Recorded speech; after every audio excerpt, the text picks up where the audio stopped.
I'm Emma Curtin, host of a new true crime podcast called Murder Archives. It's set in Toorak in 1929 about the murder of Norma Reese MacLeod. Search for Murder Archives where you're listening right now. Hi, before we start the show, my name's Courtney and I'm one of the producers on Somehow Related. I've just finished a series. It's called Scale Up. It's about startup companies, and you can hear the trailer at the very end of this episode. We had Halloween the other night, and we've done it before with the kids, but we've made a thing we're not going to do it now because, I mean, I love the kids walking around dressing up, but just so much sugar, and the lollies they bring home, they're not good lollies. Oh, so your kids went and got the stuff? No, they didn't do it. And my daughter cracked the sads because, you know, when you're 12, that's what you want to do. You want to dress up with your friends and walk around and eat sugar. Yeah. But the lollies that you would bring back were all like, they're not Allen's lollies. You know, if they were good quality lollies that I bring back that I could eat. Did you do the right thing and eat them all for them? I ate them all in the old days, but no, we said, look, we'll go for dinner and have an ice cream instead. And also the kids that knock on your door, there's some really rude little shits. We had, man, these kids grab.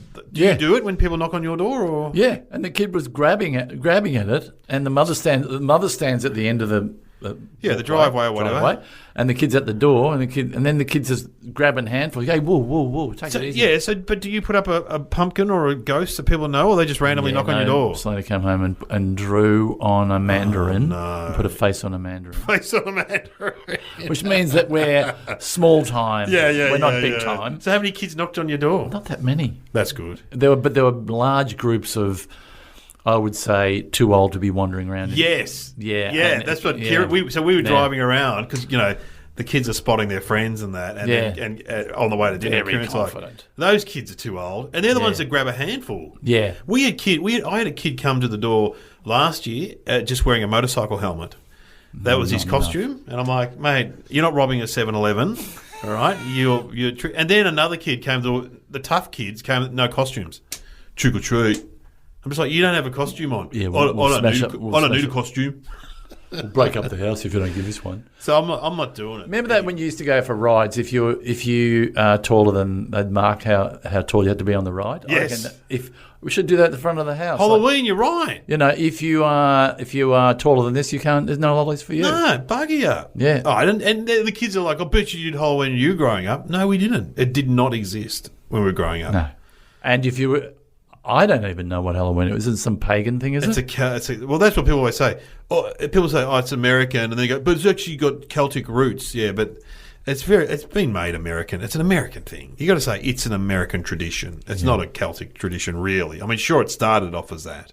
But as I said to the kids, I don't think the Celtics were dressing up as, you know, Shrek and walking the streets asking for lollies. They were probably having a fire and eating some soup or something. Yeah, I mean, I don't want to see some with a wooden stake through their heart. I mean, I want the real deal if they're going to be, you know, just some kid with a skeleton mask on. Yeah, oh man, the costumes, come on. More blood. I want more blood. We saw kids dress up as Hulk and Shrek. I mean, it's not Halloween, guys. Yeah. Oh, but they're so cute. Yeah, not really. Not really. Oh, there's the music.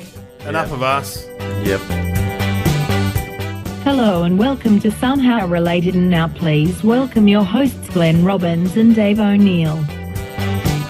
Welcome to the podcast, Somehow Related. This might be a quick one because we're in a studio that's very hot. So it's a brand new studio, and we're melting all down. the nearly people are here, and I think we might be one of the first. We're the canary in the coal mine. It is like a coal mine because coal mines are quite hot apparently when you get down there. I've been in a coal mine. Have I? No, a gold mine. Did you watch your head? Did you go? Did you have a helmet on? Did we? No. It was Sovereign Hill. Hey, but in Sovereign Hill, as you would know, because one of your brothers used to work there. He used to run the hotel, correct? Did he have to dress up in ye olde clothing? Yes, he did. Oh. Once a month, he'd have to do the thing where he loved it. He was the schoolmaster. He was the principal. He was the schoolmaster. Yeah, and you could pay and you could be in the class, and then he would come in and tell you off for not doing your homework correctly. Oh, really? And then he would have to leave there and pick his own kids up from school in costume. And these kids used to get really embarrassed because they've been picked up by some weird old guy in what period would that be? 18? It's the gold rush, 1850s, sort of around that period, I suppose. Yeah. I mean, there's probably some clothes I still wear that are 1850s. But anyway, But he loved it. He really enjoyed it. He loved the role playing. Well, I've said it before. Sovereign Hill is actually a really good tourist attraction. I love it. You've told me that before. I've taken my European cousins and because my brother lives in Switzerland. He's got Swiss kids. They love it. They love it. The funny thing is when we pan for gold, a Chinese guide found some gold because they put gold flecks in the river and you pan for gold. So they. And he goes like this. It's peppered. Is that what we call? And so there's all like Anglo-Saxon kids. There's one Chinese guy. And he goes, "Gold! I found gold!" And everyone's like, "Oh my god, we're not gonna have it's not gonna be a racist riot, is it? A racial riot?" But anyway, there is they found an actual mine under Sovereign Hill, which is now you can go into it as an attraction. It's an actual mine. It was a working gold mine. Yeah, not one they've made. A real gold mine. Yeah, there's quite a few still around in that region. Oh yeah, where there's still people who are tinkering. Yeah, there's still gold on those hills. Gold on the hills. Yoo-hoo! Woohoo! Okay, should we go to topics? Why were we talking about that? I have no idea why we're talking about Sovereign Hill. Sam's thinking the same thing. What are they talking about? Was that one of our topics, Sovereign Hill? Sovereign Hill and Glenn Robbins' brother. What's the connection? I used to work there. He did. Not anymore. No, fair enough. He's moved on. You got to move on in life. He's doing well. So we get two topics. They're not. Are they related? We don't know. Well, you wouldn't think that they are. You know why we're talking about it? Because it's hot in here, like a gold mine, right? Like a coal mine. We were canaries in a coal mine. Oh, there you go. You rest your case, Your Honour. Yeah, you've DNA'd it. Well done. It's going to be a quick podcast because it's hot, but we've got two topics. I'm getting a bit dizzy. Yeah, you've got to work out how they're related. Let's get the topics. Birdseye and Eskimos. Birdseye. Do you eat frozen food, Glenn Robbins? Are you a fan of frozen food? Depends what you call frozen food. Do we go to the frozen food section of the... yeah. Well, what do you have in your freezer? Do you have frozen... Because, I look at the frozen food... Do you know the joke? Sorry, can I just do that joke? Yeah, on. My wife was leaning over the freezer the other night and I couldn't help but take it from behind. Yeah. Oh, God. Oh, and the other guy goes, "Oh, wow. Was it good?" He goes, "Yeah, but we got thrown out of the supermarket." It's a classic. It's a classic. Sorry, but it's on topic. As I always say, if a joke is on topic... It's fine. It's fine. So do I eat frozen food? I will lean towards eating meals home meals, our own meals that we're frozen. The only ones that we would have would be not unlike fish fingers, but the high-end fish finger. You have frozen fish fingers in your fridge? No, not fish fingers. Where it's like John Dory. Oh, fillets. Fillets. Okay. But they come in a box. Yeah, I understand. With batter, yeah. I don't have any of that stuff. Okay. But what frozen vegetable do you reckon I've got in my freezer? I reckon this is the most common frozen vegetable. The most common frozen vegetable? Oh, come on. But big green, and they're little. Beans. Peas! No, you're not going to have frozen beans, are you? I'm embarrassed that I frozen didn't know. peas must be, because you know what? I reckon frozen peas taste better than fresh ones. Because, they're I don't want to do an ad for Edgel or Birdseye, but I think they are pretty much frozen straight away. I'm pretty much sure there's guys picking them and just chucking them in the freezer. And if you got a black eye, would you use a packet of peas? Definitely. I've used it on my leg when I had a sore leg. I've used frozen peas. But they're the only frozen vegetable I buy. But I know there's mums at school and dads that go to me, "Oh, yeah, my kids will only eat frozen vegetables." And so they buy those packets of cauliflower, corn. Yep. And they just pour them straight into the boiling water. Yeah. Yeah, which... No, my mum we used to buy them for my mum, but we don't do that. We just fresh. We leave them in the tray and then throw them out about a week later. No, we don't throw much out. I must admit, we're pretty good. Yeah, the crisper or the soggy. It makes vegetables go soggy. Embarrassed I didn't know frozen peas. That's terrible. Oh, that's all right. It's just. If I remember on a quiz show, I'll now remember frozen. What's the peas. most common frozen vegetable sold in the supermarket? Yeah, that would be on Family Feud. Yeah, let's go to the board. And I would have gone. I went potatoes. Oh no, potatoes not. No. This is the problem. I've been on Family Feud several times, and what? Sorry, I've been on it several times. You've been on it? Yeah, with my real family and with comedians twice, I think. On the recent? No, well, yes, with Grant, and then I also went on with Bert Newton hosting it. My family versus Fiona Loughlin's family, and they beat us. And then the second time around versus when Grant Daniel, again I was against Fiona Loughlin and her sister, and they beat us again.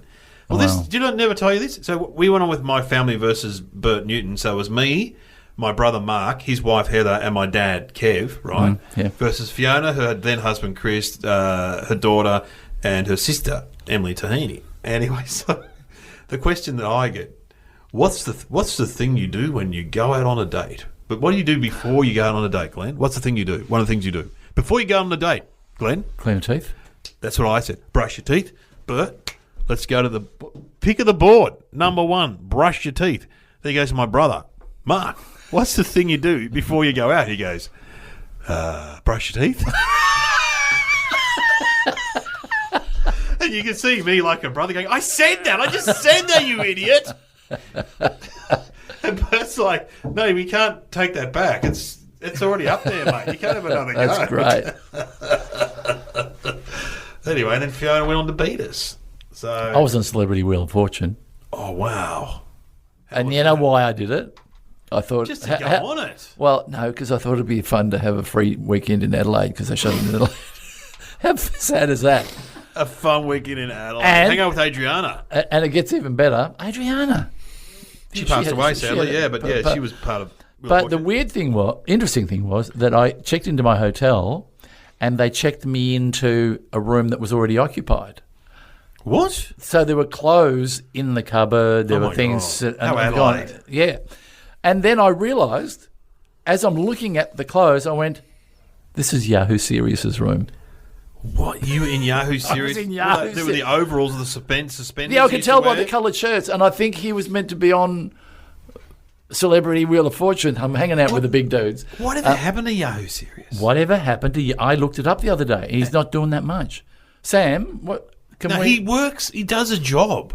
Does he? I'm sure Yahoo Serious is like not a yoga instructor, but something like that, or makes furniture or that kind of thing. Well, can we ask Sam? Sam, what does Yahoo Serious do these days? Australian comedian Yahoo Serious is currently living in Avalon Bay, New South Wales.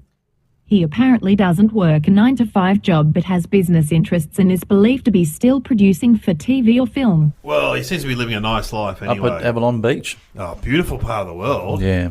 It's really nice. That's where we shot. I think that's where we shot Lantana. Were you in Lantana? Yeah, I know you were in Lantana. Here it is. Here, look. Sam's onto it. So Remember we had the argument what actor was in Lantana with you, and we couldn't remember who it was. I know Anthony LaPaglia was, and Jeffrey Rush was in it. Oh, Yep. Newsworthy. Did he? Anyway, let's not go there. we can't say anything. We can't say anything. You wouldn't say anything No, about you wouldn't that. say anything. No, I No, wouldn't you say wouldn't. anything No. about that. But Oh. it's not. The bottom line is no winners out of that. It's terrible. It's terrible. And but you know what? One of my friends said, who used to work for that newspaper. They will go hard and long and spend a lot of money.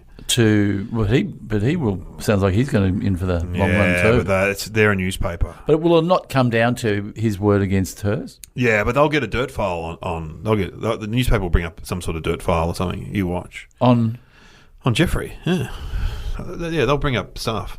Look at other witnesses, won't they? Anyway, that's not what We you're can't talking talk- about. We wish we them all can't the talk very about best, and hopefully that there's a good. We It don't- won't we be a don't- good outcome. we Whatever. don't know. But your court case is coming up soon. I'll be there supporting Let's you. not talk about that. But don't worry. Glenn's got no court case coming up. All right. Don't worry. I reckon a few people out there were going they'd be worried. going through their files, thinking, "Geez, was that an appropriate joke I made that day? Yeah. Was I that know. wrong? Should I have done that anyway?" It can be hard. What are we talking about? One of my friends just got asked to do a gig for a charity, and they sent an email saying, "And please, no non-PC jokes, sexism, racism, language," and they had just a whole list of can't do's on the night. Got to be woke. And he looks at his routine and goes, "Well, I got nothing left." Not that he has any racist stuff, but it's like, I mean, I did a gig for the Soccer Federation, and the guy goes, "Oh, look, last year we had a comic that said Fungula to the audience, and some of the committee got offended, and so could you not do any racist?" I said, "Well, I don't do racist." "Well, can you not, for example, talk about your wife?" What? I'm like, well, what? But I do talk Your about wife? her. But yeah, I know. I'm saying, I'm a middle-aged man. Of course, I'm going to talk about marriage and kids. You know. Yeah. Oh, maybe avoid those topics. What am I going to talk about? Anyway, I went out there, and it was in the western suburbs of Melbourne in sunshine in a reception room. There were 600 blokes, and I just went, "Nah, fuck, I don't give a shit." Oh, you went for it. Yeah, went for it. And the guy goes up, "Oh, that was great." Yeah, it's covering his. Anyway, And we could talk about things that have been said before gigs that you shouldn't do, then you end up doing. And yeah. I get sent a list of jokes to say to the audience by a corporate, and then I said them, and they go, "Oh, we were offended by what you said." I went, "You told me to say it." Yeah. Oh, I just have to say it because upstairs wasn't happy. Well, talk to upstairs before you talk to me. Yeah. Exactly. And You told me also, to say it. the classic one, have a go at Gary about his drinking. It's really, yeah. and then Gary's an alcoholic and he starts crying or something. Yeah. You're like, what's happening here? Yeah. What's going on? No, big on Gary. Yeah. And he's drinking. Anyway, there are some classic ones. I had a guy in a golf club, because golf clubs, as you know, you play golf, and they're pretty happy with themselves. Very, very much so. And I always ask, who's been divorced? You know, and okay, who's been divorced more than once? There was a guy who was onto his fifth wife. And I said, at wife number 4, did you think to yourself, maybe I'm the problem? If they had maps, like, you know how they have maps of, like, where things are you're more likely to see, like the red part is where you're more likely to, they'd be all over the golf clubs, more likely to see divorce. Pretty big in golf clubs? Yeah, very much so. More so than footy clubs, probably. Yep, absolutely. Yeah. So, frozen foods. Frozen foods. I mean, frozen foods, it must have been a great innovation when it first started. Because, you know, most fish and prawns and stuff that we eat, and I know you love your seafood, would be frozen. Because they take it, they catch it and they chuck it straight into the freezer, don't they? What about freezer burn, though? That's something I've only... What is your freezer burn time? I think, how long can you leave a fish or meat in the... Sam, how long can something remain frozen for before it goes off? It gets burned, so I don't know whether it goes off or it's just not very edible. I'd say 3 months? Yeah, different for different types of meat. Sam? Fish can be kept frozen in the freezer for up to 3 months. So red that's not long. Longer. Red meat would be a bit longer. You reckon? Yeah, well, red meat. What red meat? How long can you put red meat in a freezer? Yeah, you got beef. You could keep it for a year, I reckon. Red meat, depending on the type, can last between 3 and 12 months. Oh, Meat is the big winner. Because I got to say, I reckon if you went to most freezers, they would have party pies. Party pies, yes, very good. We got party pies, I reckon, in ours. And we've got some minced meat, probably. Yep. We've got ice cream. Spaghetti bolognese, probably. Yeah, bolognese. Yeah. I mean, but you know what? I still have to defrost my fridge. I don't know. I've had that too. I don't What do you know do? why. You unplug it and just go put towels out? Yeah, and leave it over. I leave it overnight because I used to chip away at the ice like an ice man. Nah, just leave it overnight and it'll be fine. Yeah, it'll be fine. But you got to throw everything out, obviously. But it's good every now and then because then you get down the bottom, you go, what is this? It's like a CSI bloody episode, isn't it? Yeah. There's bits of body parts down there. You're going, is this Jeffrey Dahmer's body? Yeah. What is that? He was fond of putting people in the freezer. Their heads, wasn't it? Oh, it was awful. It's awful. Hey, can I get myself a Coke? Sure. Geez, your freezer's stacked up.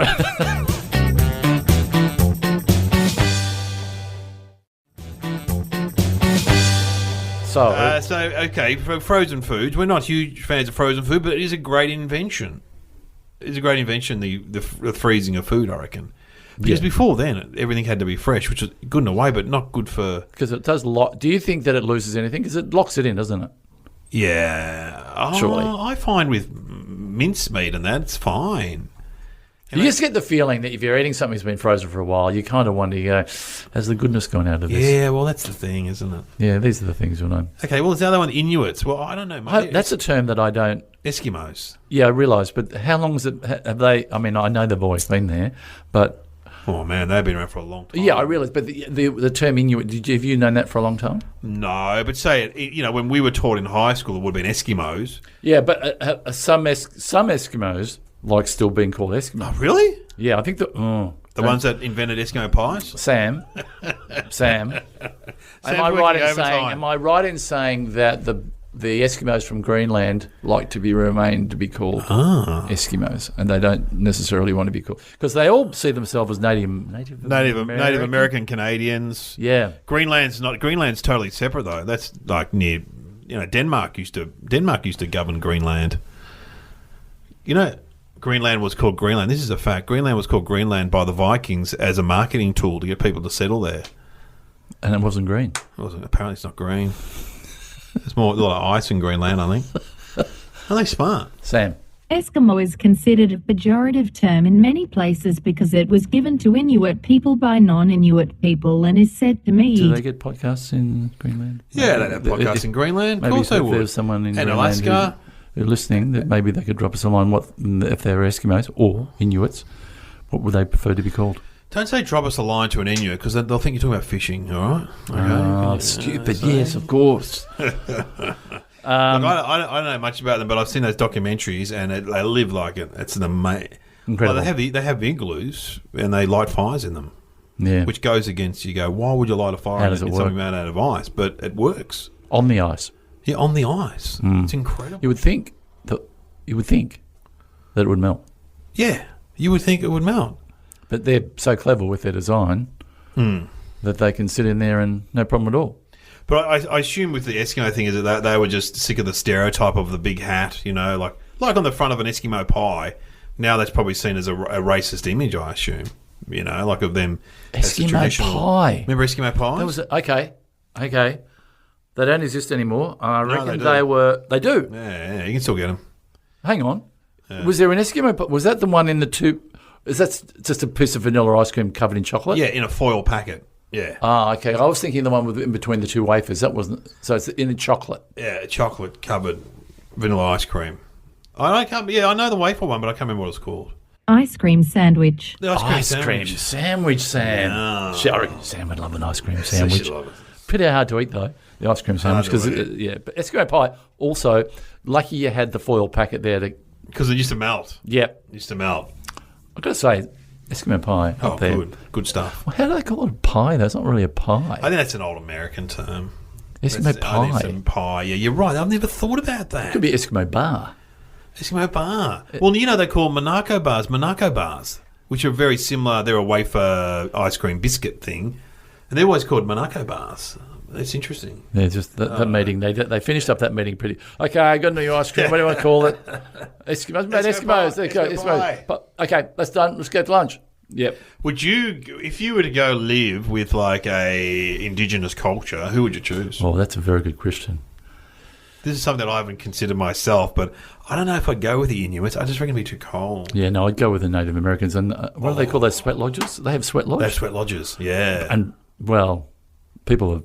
But that seems like a bit. If you can stand it, bit of fun that one. In the sweat lodge, Yeah. But don't you lose your mind? Do they give you a bit of peyote or something, and you, which is like LSD from a I cactus? saw a documentary where people were dropping like flies inside In a sweat of- lodge. Yeah. And a few of them went, and then they tried to get out quickly, and then there was this. Oh, I don't know. What about an African tribe? What about living as an African tribe? Yeah, but you got the animals. Oh yeah, the animals. Yeah, but they know what to do. This girl I went to high school with married a tribesman. I saw her on Facebook. She goes back there and back and forth all the time. She married I can't remember which tribe, but yeah, pretty amazing story. I don't know. Yeah, I think Native Americans, because we have that notion of what it would be like, but it probably, or anyone who's living that lifestyle, it would be hard yards. I agree. It'd be really hard. Getting up, hunting, gathering. Well, you know, in those communities that the mental illness is from what I believe. I don't quote me on this, because they're so physical with what they have to do every day.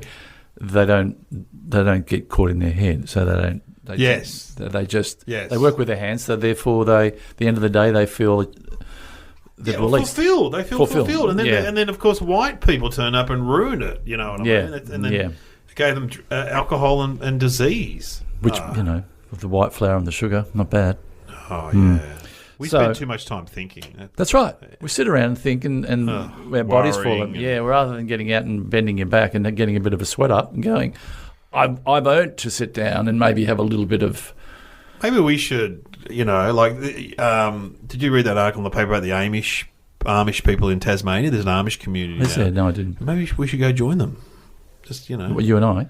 Well, I think it'd be a bit weird. Do they have podcasts? Would they get? They don't have podcasts. They have surely they have podcast day. They go to the local library. Ah, right. They go to the local library and get on the internet and talk to other Amish communities. There you go. Yeah. So if someone could let them know in Tasmania, Glenn and Dave were talking about them, because they weren't Amish. They'd certainly be aware of you from your work on TV, So No, I they reckon. wouldn't. No, yeah, they weren't always Amish. They were just Christians in okay. New South Wales. So So, they were- surely yeah. Amish dads sitting at home at night kicking back to a bit of Russell Coight or something. I tell you where I did get invited. Yeah, Antarctic. Hang on, which is the one down south? Antarctica. Antarctica. I got invited to go down there for the winter Solstice. Yeah, Why didn't you go?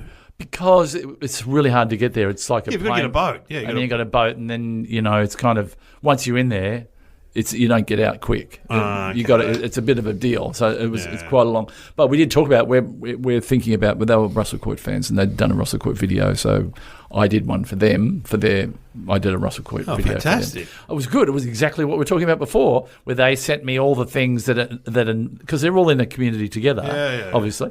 And they just sent me a list. I said, send me a list of all the annoying things that everyone does. And then Russell Coight got up and just said, look, it's going well. Here's a few things you might want to think about. Like the guy who works in the veggie thing, he talks to his plants.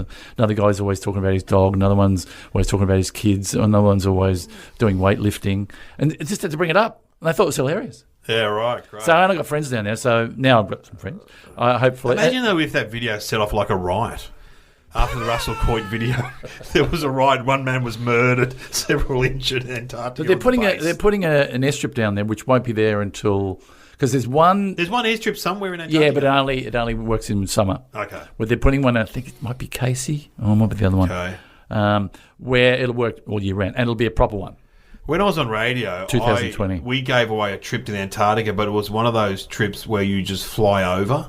Yeah. And I went on it. How was it? Oh, it was long. I could have been in LA by the end of it. That's what the host. So how long did it take to get down there? 10 hours. It's 5 hours there and back. And how long did you have over it? Oh, I don't know, half an hour. But you could see the pilot flew right, and you could see some of the huts and stuff. You could see, so he goes, there's Shackleton's shack and stuff. Oh, no. Yeah, it was amazing. He just picked out someone. Oh, really? He's just gone. Okay. That's some sort of pumping And then thing. on the way back, one of the hosts, he goes, oh, yeah, I mean, this is really... We stopped doing these for a while because there was that incident with the New Zealand plane. I'm like, what? What incident with the New Zealand plane? Similar sightseeing trip, hit a mountain, killed everyone. Yeah, famous incident. Like, I don't know, 10 years, 20 years ago, something like that. Hit an iceberg, obviously. No, it hit a mountain in Antarctica. It got really... On a sightseeing trip to Antarctica, it hit a mountain and everyone died. Surely if you're the pilot, isn't that the first thing you're looking out for? Yeah, mountains. Isn't it kind of... Would that be at pilot school? That'd be like... First Number thing... one. Number one, don't Yeah. hit one of these. But, it gets... If you It's foggy. It gets foggy and, it's tough, I think, for being a pilot. I don't know. Anyway. Anyway, look... We need some thinking music. Oh, yeah. Now, listen. I reckon... Is it the Eskimos that do the throat singing? Do they do... I think they do, yeah. I think you might be right. Or they're monks, aren't they? They do that too. But I think Eskimos do it as well. Or, do they? Or was there something else? Or do you want to hear an Edgel's commercial? No, I'll hear some throat singing. Quite Oh, happy but to maybe hear an that. old... Is there... What is Inuit music? They must have a form of music. It'll be something Throat like singing. that. Yeah. All right, well, let's hear a bit of that. I'd love to hear a bit of Inuit music.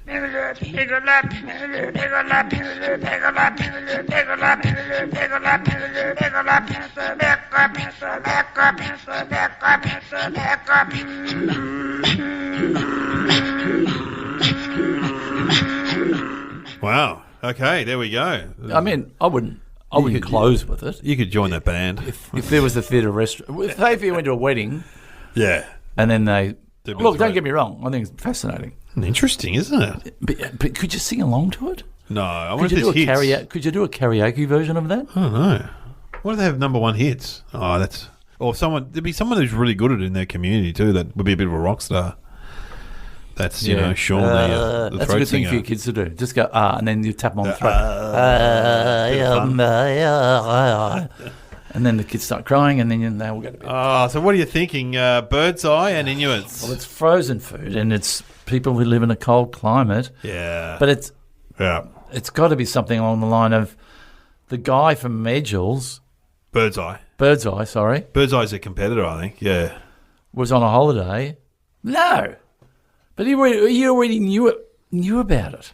No, I reckon, yeah, Birdseye. I reckon Birdseye must be a family name. Because when you look at the packet, you can still buy Birdseye frozen vegetables. Surely that's a family name, Birdseye. It's not a bad name for a How's brand. it spelt? Just Birdseye. But to me, that sounds like Birdseye. Like someone's made it up. Yeah. And there's a, Well, I reckon there's a bird on there, isn't there? Yeah, I reckon Mr. Birdseye, I reckon his name was Colin or Birdseye. Graham Birdseye, Yeah. was maybe he's part Inuit. And that's how he knew about freezing food. That's what I'm going to say. What do you? Because maybe we need to go with the same one. Because I just think they were watching them, because they were watching them do it, and they've gone, great idea. great idea. Food parcels in a box that you can put in the freezer. That's not, but I'm not confident. Okay, well, Sam. What is the? In the early 1900s, Clarence Birdseye was taught by Inuit people how to fish under very thick ice at extremely low temperatures. He found that fish froze almost instantly. He found the fish froze almost instantly at the extremely low temperatures and when thought they still tasted fresh. In the early 20s, he created a refrigeration technique that froze fish very quickly with cold air at minus 43 degrees Celsius. Other freezing methods at the time were slow to freeze, giving ice crystals more time to grow. When the ice crystals for fluid from the damaged tissue legs after cooking, the fish is mushy and dry. Had he not lived with the Inuit people, he would not have created the technique. Well, you basically got it right, because you said there was a bloke called Birdseye. Yeah. And what was his first name? Clarence. Clarence Birdseye. Clarence, what are you doing? I'm going to go spend some more Spent time with the Inuits. 3 years with the Inuits. And you learn about frozen food. And how big would the frozen food industry be now? I mean, Massive. you think about the supermarket, that's a long walk down the frozen food section. That's a fifth of the supermarket. And did the Inuits get any of the money? No. And they invented it. They invented it. They helped Clarence invent it. And it's all to do with the speed of and then the transporting of. What a terrific idea. What? God, good on you, Clarence. Good on the Inuits. Good on the... Thanks for listening to Somehow Related. You have been listening to Somehow Related with Glenn Robbins and Dave O'Neill. You ever fish on the ice? Well, that was part of the deal. If I was to go down for the... you're going to fish on the ice? No. There where they cut a hole in the ice and you got to jump in. I mean, as you know... I think you could have a heart attack. That's what I worry about. I know Hamish Blake. I saw Hamish Blake do it, and he didn't look good afterwards. If you only went in for like 2 or 3 seconds, I think you maybe be okay. But I was in... Anyway. Yeah, Remember when I was in Coffs Harbour with you and we went for a swim? It was so cold. I reckon, I've been swimming at Lorna. I reckon I've nearly had a heart attack there. So imagine the Antarctica. Maybe I can't have a heart attack in Lorne or Coffs Harbour, but I reckon cold water can just shock you, can't it? It can, yeah. But you know why it's good for you? Because it builds your immune system, and you'll feel good afterwards because there's a blood rush to the organs. Because they have, for mental illness they have shock treatment. Yeah, right. Where what you're doing to your brain is kind of, please don't me up if you're a psychiatrist. Do this at home. Don't do it at home. But if you it's kind of like rebooting. Yeah, right. Yeah. I know someone who's had it done. Yeah, and recommends it. Yeah, said it's good. Yeah, but you do lose a little bit. I think you lose. Yeah, lose a bit. Have you heard that joke about the Canadian guy who moves to Melbourne and he's really missing fishing on the ice? No. Have you heard this one? No. So he's really missing fishing on the ice, and he gets drunk at a pub, and he's like, I want to fish on the ice, and he walks all over Melbourne, and suddenly because he keeps talking to God, please show me, where's some ice, I want to fish on the ice. And finally he finds some ice, and he starts drilling a hole in it, and then he hears a voice, and he goes, please do not drill in the ice. And he goes, oh my God, is it you, God? And he goes, no, I'm the manager of the skate rink. Classic. Topic. Classic. Love it. Love ice it. skating. So cold. I can see why you asked me that question, though. That was good, because you had the callback. Had the callback. That's good. Anyway, we look forward to Russell Court going down to Antarctica. Yeah. Hi, thanks for listening to this episode of Somehow Related. Here's the trailer for Season 2 of Scale Up. And we listed the business in May of 2016. Good morning, everybody. My name is Max Cunningham. I'm the General Manager of Listings and Issuer Services, and it's my great pleasure to welcome you all here today for the listing ceremony for Redbubble. Redbubble is a fast-growing online marketplace with a global community of artists, designers and customers. You've demonstrated such a business is very attractive to investors, and it's particularly exciting for the ASX. This was the MD report from December 2008. Redbubble continues to experience scaling challenges in accounting, customer service, community management, hosting and fraud control. These scaling challenges have significantly curtailed our ability to invest in marketing or sales-related activities. It's a logistical nightmare. I, for a period of time, was the mail distribution for Europe.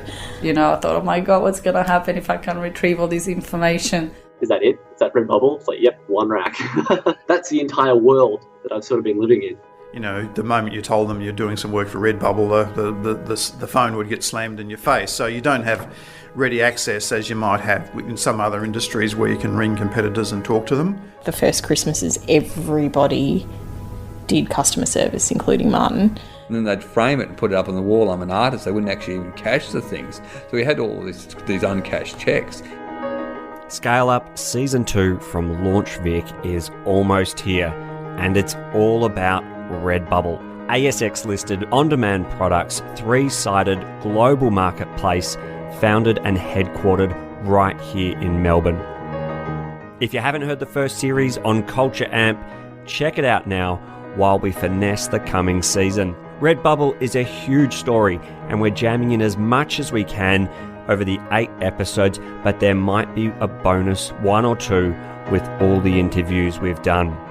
Martin drew this diagram where he drew a little white circle in the middle, and he said that's the art, and then a big pale blue circle on the outside, which was massive, and he said that's the community. And I didn't quite get it at the start, but he was right. The art builds the community, and then all of a sudden it became a massive community of artists. Most recently I was like, so what's changed? What's the difference? It's like nothing's changed. They just get it now. I noticed that you have updated your LinkedIn profile. Yes, I have. What does it say? It says CEO designate. If you're a startup founder or thinking about a startup in Victoria, maybe investing in a Victorian startup, find great information about the landscape from launchvic.org. There are links in the show notes too, so check those out. Subscribe to Scale Up on your favourite podcast app and expect episode 1 of season 2 about Redbubble very soon. Now, Redbubble has the capabilities to do an enormous number of things, but our choice about what we do is not defined by what we can do, but by what we should do.